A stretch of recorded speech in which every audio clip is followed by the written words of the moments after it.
toprak gibi kadının. Almasını bilene yedi veren gülü gibi kadının. Sevince yatağına sığmayan dere gibi kadının.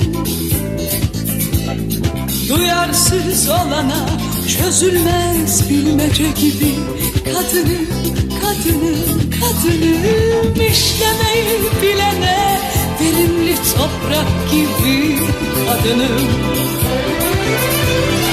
Almasını bilene yedi veren gülü gibi kadının.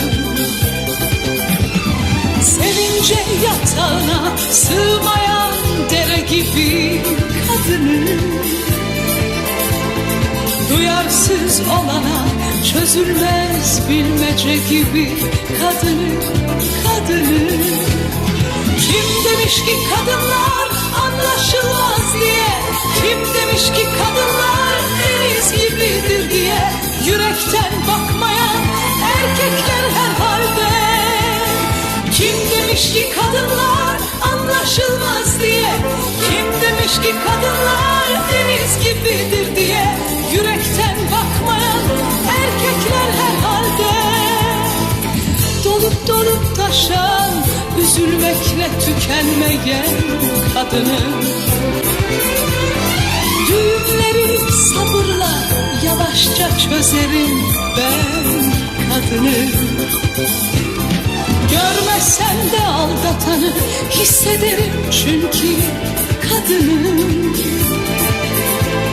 Sormasalar derdimi söylemem, gülümserim kadının, kadının.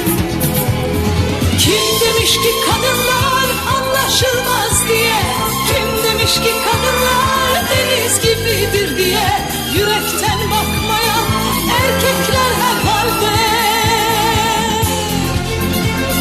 Kim demiş ki kadınlar anlaşılmaz diye? Kim demiş ki kadınlar deniz gibidir diye?